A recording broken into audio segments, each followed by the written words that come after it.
So this is a video about my homemade cheapy arcade cabinet.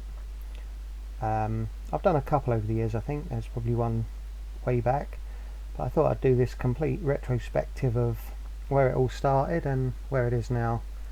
So basically, way back in the 90s, probably towards the end of the 90s, my brother introduced me to MAME, my brother Darren, and gave me some ROMs and a MAME XE to play with, and we played some arcade games. And each time we played or got some new ROMs, we'd say, cool, wouldn't it be good if you could put all those in a cabinet and make your own like arcade cabinet at home?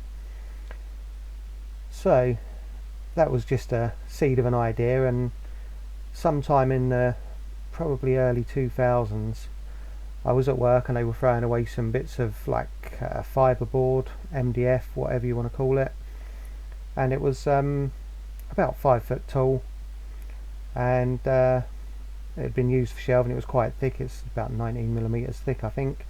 So I said, can I have it? And they gave me some of these shelving units, shelving bits, and I took them home and they sat in the garage for a little while, and then I got them out one day and marked out a rough idea of a cabinet, which you'll see on screen now. And yeah, I made a rough idea of a cabinet, cut it out, put a shelf in to hold a TV just where I'd cut it in bit. There was no plans, it was just sort of hand drawn with a bit of wood as a straight edge, and I cut both pieces out for the two sides at the same time so they were the same, as you can see in the picture. And yeah, basically screwed it all together with lots of wood screws and whatever I had to hand, and made a basic cabinet. And we decided we'd paint it black because that was what I had some matte black. This was all done on a budget.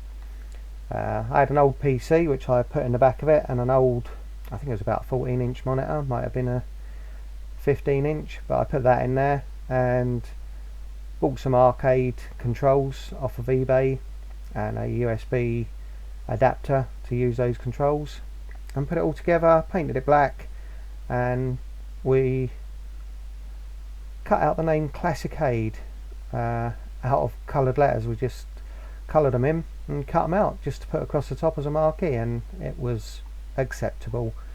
It was done on the cheap, cost me pennies. The only bit that cost me really was those buttons and joystick and the adapter. PC I had, the monitor I had, and the wood I was given. So yeah, that was put together. Then over the years it started to deteriorate a little bit across the top. The Classicade started to fade, and we decided we'd revamp it a little bit. So it got its first revamp with some well, I got a big picture, made something that said Classicade and put it over the top of it, and we laminated it and put it on with some PVA glue basically, and that's how it was for a few years. And that eventually started to fall off because the glue just gave way, and it sat in the corner dilapidated for a little while, and I put a Raspberry Pi in it and redone it all as a Retropie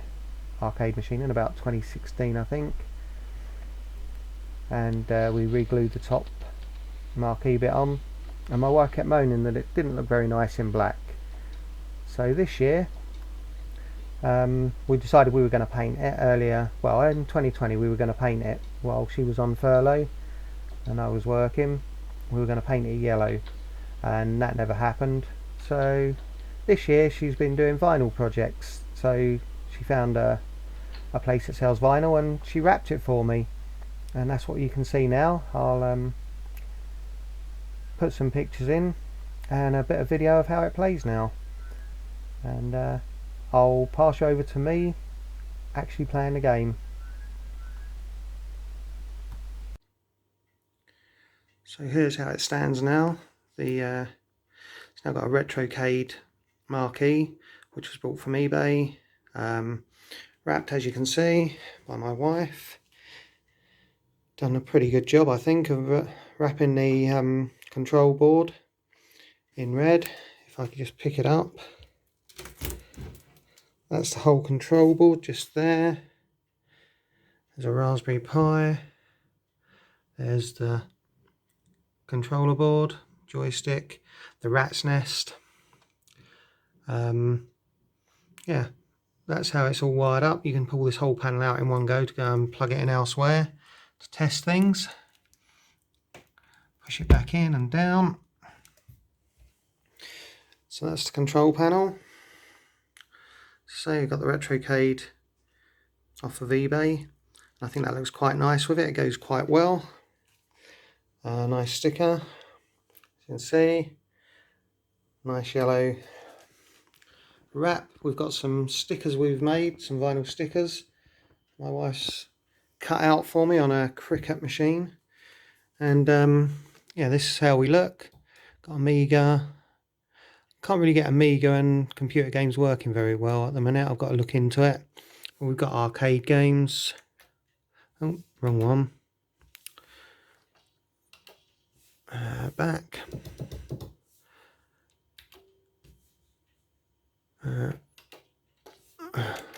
Back into there. Yeah, arcade games. Press the green button. I don't know which ones are working at the minute, but I know Gallagher is.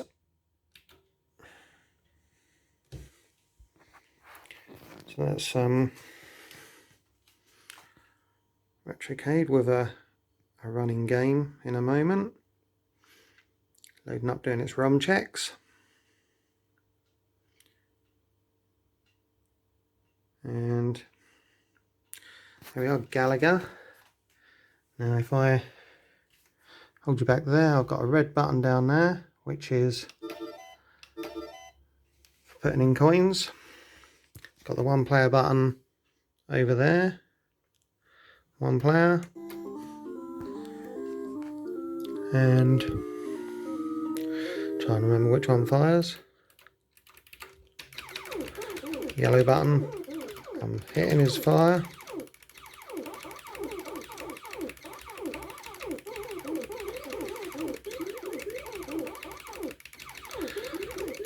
Yeah, I'm going to die in a moment because obviously I'm playing one-handed.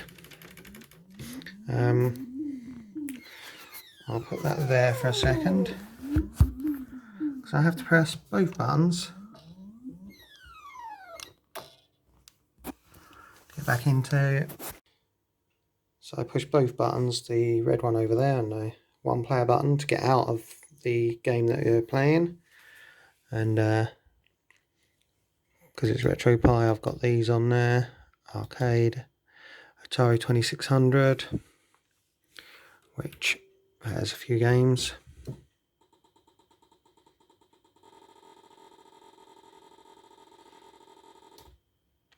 So we could play Dragster if we wanted. Dragster was one of my favourites back in the day by Activision. So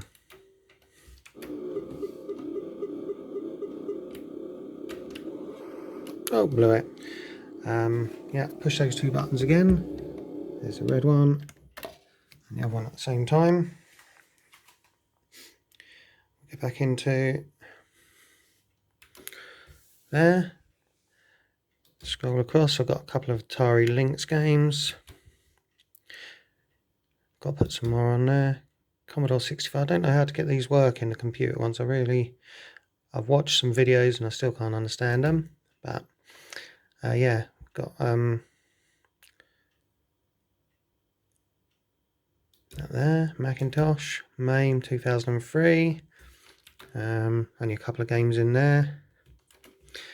I'm not sure they work. Sega Master System. A few games in there. Mega Drive, a few games in there. Nintendo 64 doesn't really work because it's on a Pi 3, so it's not very good. Neo Geo games. Nintendo, NES, MS-DOS. I haven't got anything in there. PC Engine. Might add a few more to there because there's some good games on the PC Engine. The good thing about it is this connects to my Wi-Fi and I can just import stuff over the Wi-Fi. The Retropie settings. Scum VM, I haven't got anything in. Super Nintendo, a couple of games in there. Infocom, I don't know what that is even and how it ended up there. Sinclair again, a Spectrum, I don't know how to get games working. I'll probably get one up, but it won't actually play. An Amiga. And we're back round to there again. Why has that got PS3 by it? Who knows? So anyway, yeah, there's all the different systems that are available on there. All running on the Pi 3, on Pi Retropie. Yeah, take a step back. That's how my arcade machine's looking right now. As I say, we've got a few more bits and pieces to put on there, a little bit of finishing off to do, a bit of detailing, but my wife's cut me out some vinyl stickers of Space Invaders and Frogger and Pac-Man. Pac-Man might be a bit difficult to see on the yellow, but we've got something worked out, I'm sure. And yeah, that's up to date then, up till today, which is 6th of February 2021. My Retrocade, Classicade we still call it, its name stuck. And yeah, so I hope you like this look at my arcade cabinet that was self-built and very cheap. Even now it doesn't owe me very much. I think the vinyl come to about 30 quid now, and the little sticker at the top was probably about 8 or 9 quid I think. But the original buttons and joystick that I bought are still in there, and I think the Raspberry Pi that I added a few years ago was only 25 quid or whatever they are. Actually, there might even be a Raspberry Pi 2. But anyway, there it is. Hope you enjoyed this. Please like and subscribe if you did. Give us a thumbs down if you didn't like it. Tell us in the comments what you liked, what you didn't like. Have you built one? Let us know if you've built your own arcade machine. And finally, share with your friends. And thanks for watching. Bye.